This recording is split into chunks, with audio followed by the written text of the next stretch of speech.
Voilà quelques mois que je n'ai pas donné de mes nouvelles. Le temps file vite.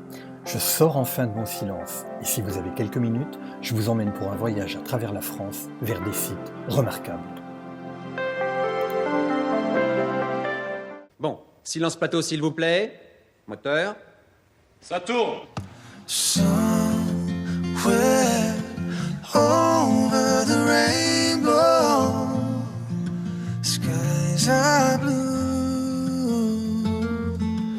and the dreams that you dare to dream really do come true.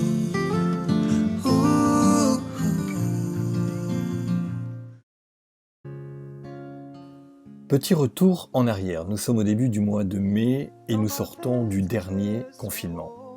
Je rentre alors d'un superbe road trip dans le Pays Basque que vous avez sans doute suivi lors de mes dernières vidéos.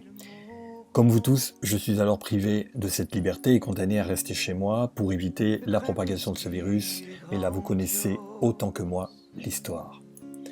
Nous sommes donc, comme je le disais, au début du mois de mai et nous retrouvons la liberté de bouger sans limitation.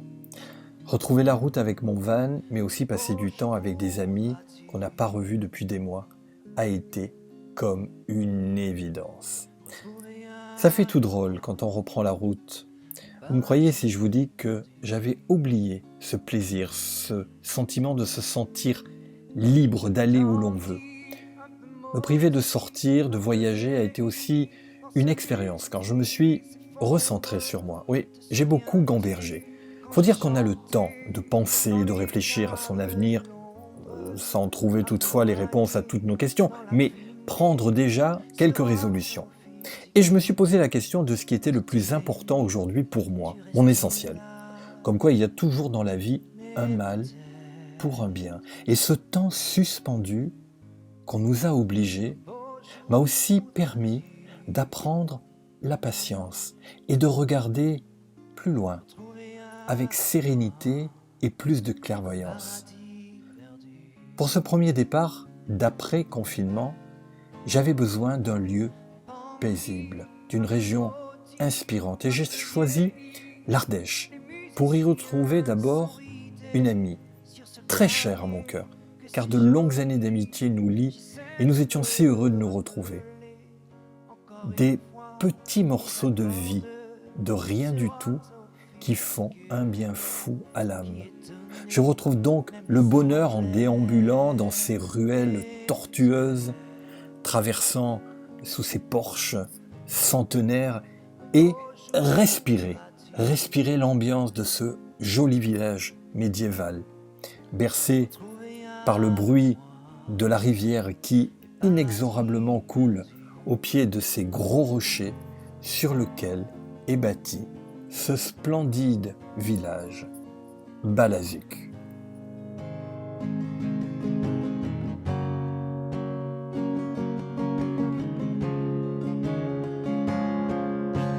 Tandis, un peu maudit, un peu vieilli, dans ce luxe qui s'effondre. Te souviens-tu quand je chantais dans les caves de Londres, un peu noyé dans la fumée, ces rocs sophistiqués. Toutes les nuits, tu restais là, mais peut-être un beau jour voudras-tu.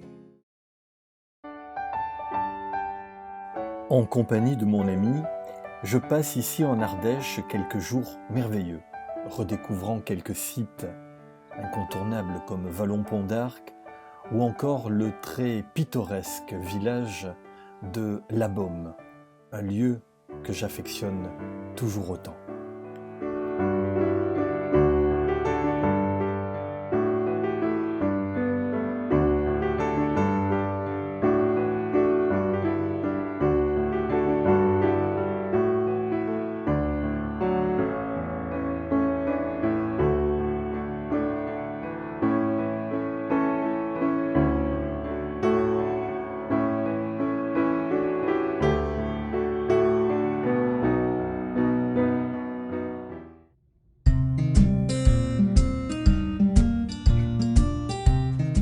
La liberté retrouvée, je ne la lâche plus et poursuis ma route désormais vers le sud-ouest de la France où je redécouvre une splendide ville que j'ai eu la chance de visiter plusieurs fois.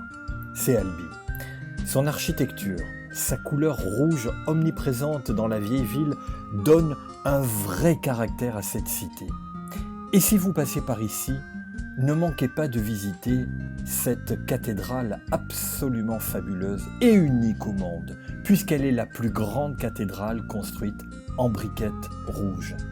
Sachez pour l'histoire que 2 siècles auront été nécessaires pour son édification. Si vous passez par Albi en camping-car, au pied de la cathédrale, un parking gratuit est disponible et réservé aux camping-caristes, ce qui est bien appréciable.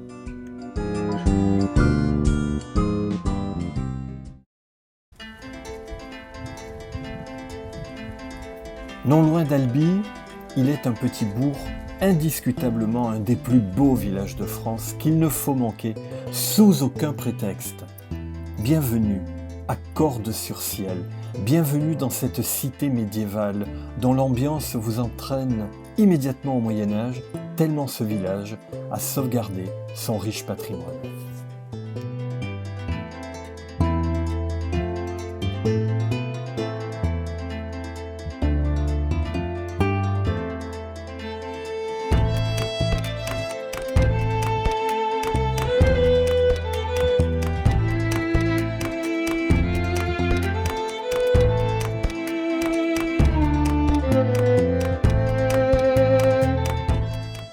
À Cordes, tout est beau, même les regrets.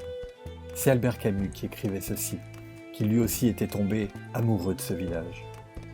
On découvre Cordes à travers ses ruelles escarpées et pavées, on s'immerge dans l'ambiance médiévale, portes fortifiées, remparts, façades gothiques. Le charme opère au premier regard.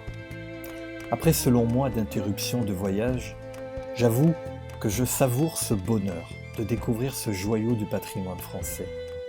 J'ai pris conscience il y a plus de 2 ans qu'il m'était nécessaire de prendre la vie différemment.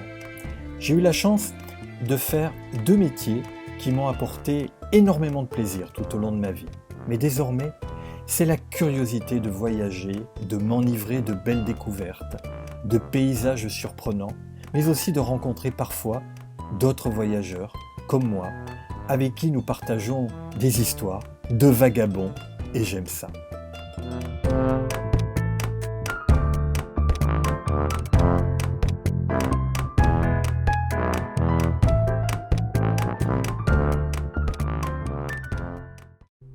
J'ai tant rêvé de pouvoir voler bien au-delà du soleil. Les vidéos sont des traits d'union entre ce petit voyageur que je suis et le plaisir de vous partager à vous, spectateurs, ce que mes yeux découvrent. Vous faire connaître un lieu, vous donner l'envie de venir le découvrir, et ces petits voyages avec mon van sont autant de bonheur que j'aime vous partager. Ici, pas de pub, pas de gain d'argent, pas de sensationnel. Je vous livre mes images avec le cœur, avec mon ressenti et ma sensibilité. Ici, pas de course effrénée au nombre de vues ni aux abonnés. Je suis ici en toute simplicité, et si ce que je vous offre puisse vous faire plaisir par son dépaysement, par sa découverte, si par bonheur mon mode de vie en van avec ma petite loulou vous attire, alors c'est que ma mission est accomplie. Je n'ai jamais compris pourquoi il faut grimper si haut. Je ne vous parle pas de ma vie privée, sans doute parce que je considère qu'elle ne vous intéresserait pas. Car pour moi, l'essentiel est bien ailleurs. Et lorsque j'ai pris la décision de partir sur les routes, j'ai mis presque 8 mois à me décider, à me rassurer que ce serait le bon choix. Il m'a fallu énormément de réflexion avant de quitter ce qui était ma vie d'alors. Et ça n'a pas toujours été facile de quitter son foyer, de partir seul. Parfois sur la route, des baisses d'énergie, pour ne pas dire de morale, des désillusions, des regrets, des inquiétudes ont encombré mes pensées. Mais le bonheur de tracer la route me remet sur le droit chemin assez rapidement, parce que, emporté par l'enthousiasme de la prochaine découverte.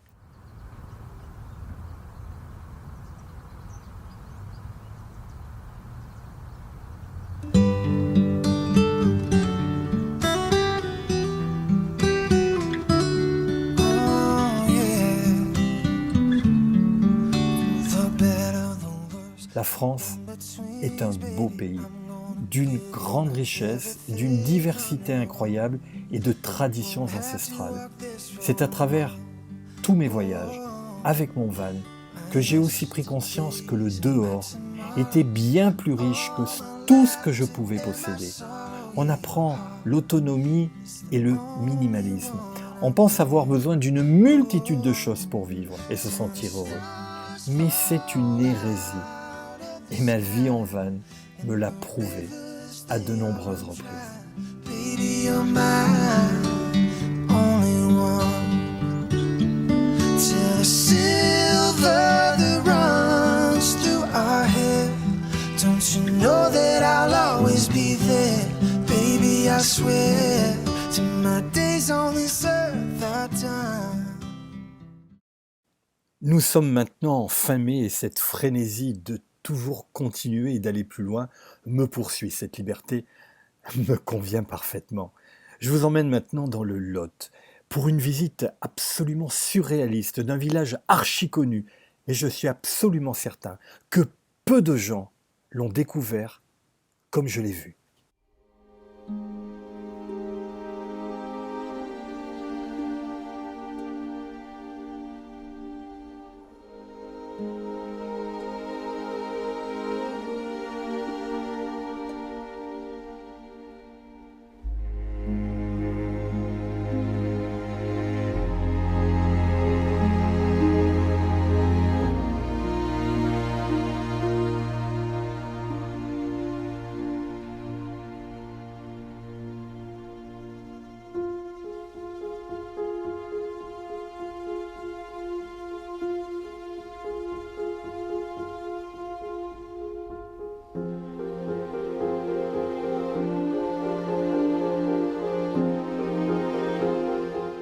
La brume du matin envahit les toits et ruelles de Rocamadour. En ce jour de ciel gris et de petits crachins, l'ambiance est assez surprenante. Le village m'appartient. Pas un seul visiteur. Pas une seule boutique ouverte.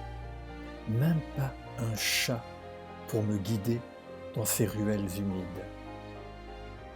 Nous sommes ici dans un haut lieu de pèlerinage. Depuis le XIIe siècle, Rocamadour attire saints et souverains de toute l'Europe. Ici, des constructions vertigineuses, presque un miracle d'équilibre. Nous sommes ici aussi dans une cité médiévale. Voilà le style de surprise que me donne la route en van, me poser où je veux, quand je veux, et y découvrir ce que la France possède de plus impressionnant. Ces villages, vieux de plusieurs siècles, restaurés et entretenus avec passion. J'ai été ébloui de découvrir dans cette atmosphère ce village habituellement envahi de touristes. Et je suis heureux de vous partager ces images rares et combien apaisantes, tout en observant attentivement la beauté de l'architecture des maisons, mais aussi de ces édifices religieux presque suspendus. C'est d'une beauté incroyable.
La route en van se poursuit maintenant dans un des villages les plus atypiques.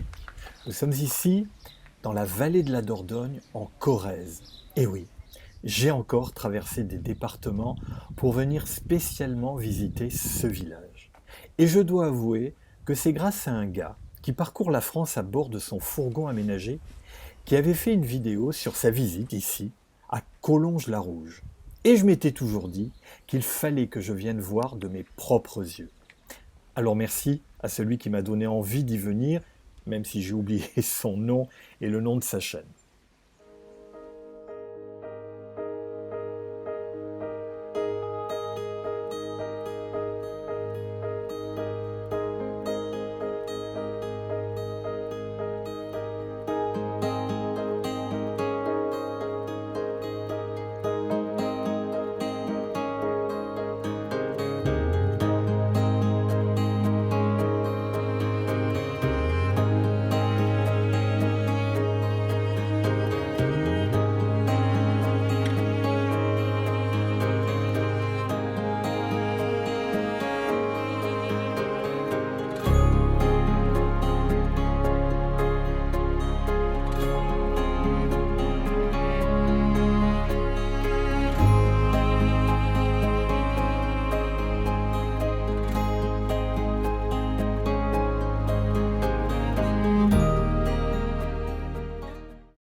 J'espère que vous serez enchantés de découvrir tout comme moi ce village si particulier.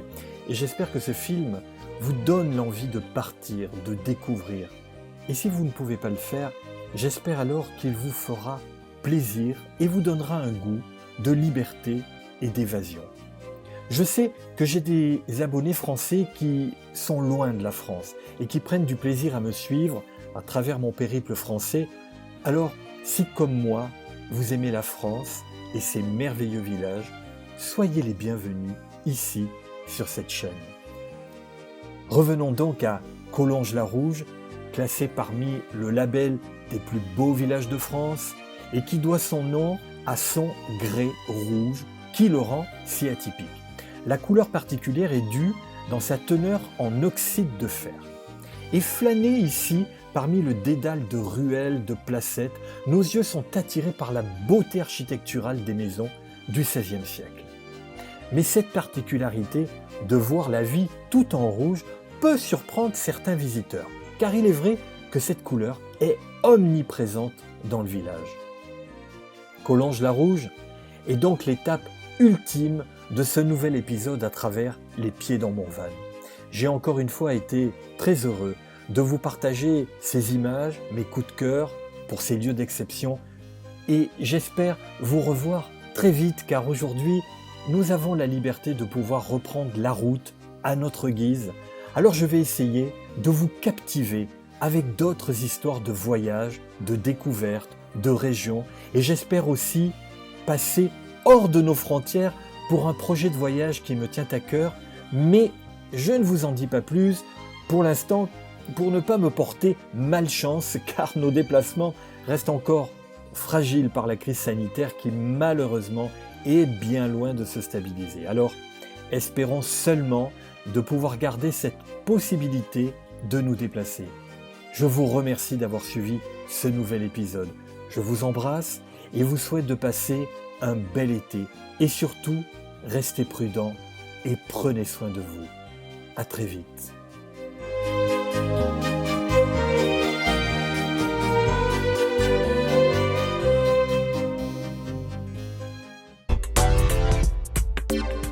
Suivez-moi sur YouTube et Instagram, abonnez-vous à mes comptes, c'est facile, c'est surtout gratuit. Ainsi, nous pourrons rester en contact.